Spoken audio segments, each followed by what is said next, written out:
So your sales numbers are down and you got some corrections you got to make. And there's two ways you can go about handling this. Number one, you're really good at this. You've been doing it for a really long time and your gut tells you exactly what's wrong and you know the things you need to do and you're going to go start doing them right now. Or option number two, you've looked at your numbers and you know specifically where you're struggling and you're going to make corrections based off of what those numbers tell you.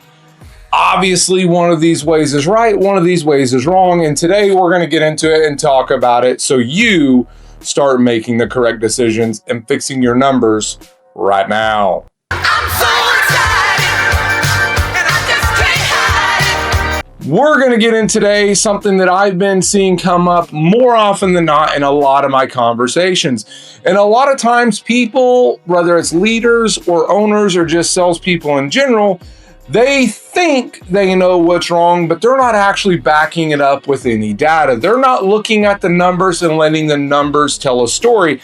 Matter of fact, more often than not, they don't even know what the numbers are. This is a bad place to be.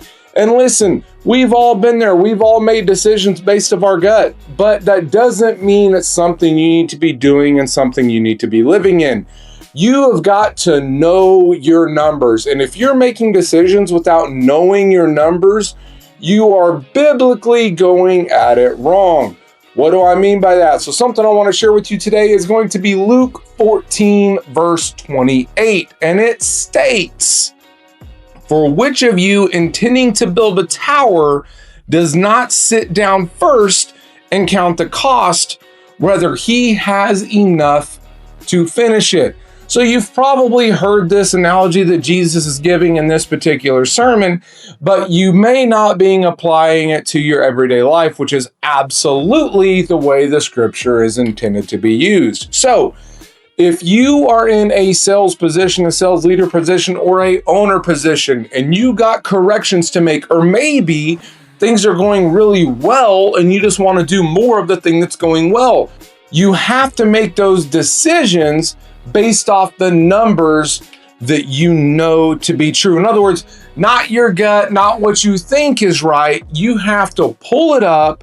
You've got to look at what you've actually done and let the stats speak for themselves. You can't be worried about them because numbers don't lie. They are no respecter of persons.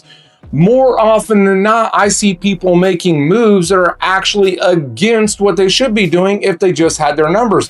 And if you have the numbers, it's blaringly obvious what you need to do. So today I want to talk about what numbers you need to know. It's really not that hard. It's something you can look at on a daily basis and should be looking at on a daily basis to start making the right moves. It's a couple quick things that regardless of which type of thing you sell, if you're in the sales business, these are numbers you need to be looking at. Your prices are too low. Lowest in town. Why do you think Staples and Dunder Mifflin can't match your prices? Corporate greed. So first thing you need to be looking at is your number of sales. And the reason this needs to be first is because this is where everything else needs to be based off of. If you have the right number of sales, then it's one of the other areas you need to dive into. If your very first thing you look at is number of sales and you're not even doing that, then the other stuff doesn't even matter yet. So first things first, are you hitting the correct number of sales? And something that you need to be mindful of, if this is you, an individual person, you need to know these for you, your individual selves. If you're looking at this from a leadership standpoint, you need to know the numbers of your team overall and each individual player. Reason being, is this a problem that your whole team has, or is this a problem that one person has? But then also, you need to know where the average is, because you're going to have guys on the low end and guys on the top end, and you want to make sure that you have it right, because sometimes the person you may think is doing the best is not, and vice versa. Ergo, concordantly, vis-a-vis. So the first thing you've got to be looking at is the number of sales. Are you achieving the number one thing? If you have a lot of sales, fantastic, great job. If you don't have a lot of sales, then you need to start figuring out what that main problem is. Number of sales, statistic number one, step number one, thing you look at number one. Are you sitting there thinking, hey, Marcus, Not Stephen Hawking here, not a numbers guy. I don't know what you're talking about. I don't like what you're talking about. Then what I want you to do is click in the link below, holler at me, and we can talk about how to help you out with your numbers game. So reach down below, let's get in contact, and let's fix you and your numbers today. The next thing you need to be looking at is your average sale amount, meaning you got the good number of sales, but maybe you're just not selling at the highest dollar amount that you should be. Maybe you're just slinging out a whole bunch of stuff at bottom dollar and you don't have any top quality sales coming in.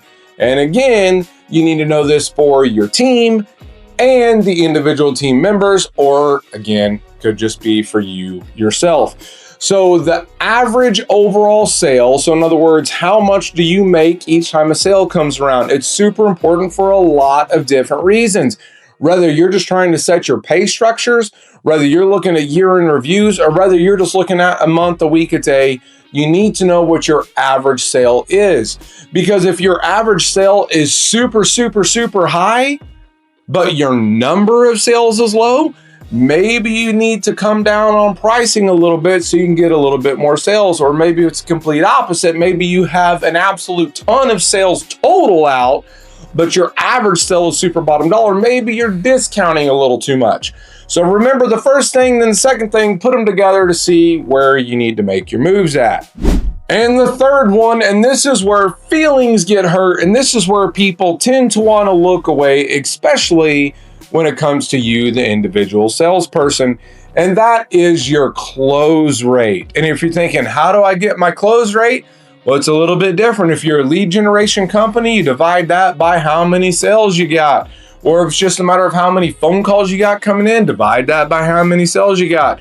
Your close rate is absolutely crucial because you don't want to be out there killing it in sales. Like, you could be making a ton of sales, but you may be taking twice as many contacts to get a sale as what your industry average is.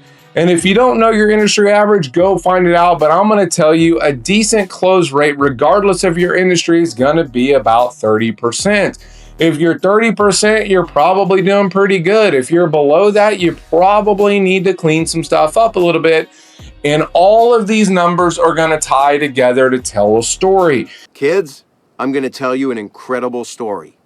And if you want to think, man, I need to go diving in, I need to go deeper. Okay, every now and again, you need to go deeper. Maybe. But where you go deeper at needs to be depending on what these three things tell you. So for example, let's say you are struggling with a low number of sales, but your average ticket is really high and your close rate is really high. You probably need to offer a lower end product to bring the number of sales up, or vice versa. Let's say you don't have, or let's say you have a ton of sales, but your close rate is really low and your average ticket is really low. You probably are discounting a little too much. If everything you do is on a discount, you're not going to make any profit. So the numbers tell a story, and number one, you've got to know these numbers. If I'm talking to you right now and you can't tell me as a team leader or a team individual what your total number of sales is, you've got a problem. Do we have a problem? You're not going to be playing a football game and not know the score. There's a reason that scoreboards exist in every sports that is played, because that dictates who wins and who loses. And if you're not looking at your numbers because, oh man, they're bad, I don't want to see them, that's only going to make it worse. Just like scripture says, you absolutely have to know and count the cost. If you are leading your business off of your gut, I promise you that's why you are struggling. If you lead your business based off of numbers, when you are making improvements, you are making the right ones. Or if you make an improvement and it doesn't change, you know that you didn't improve it right.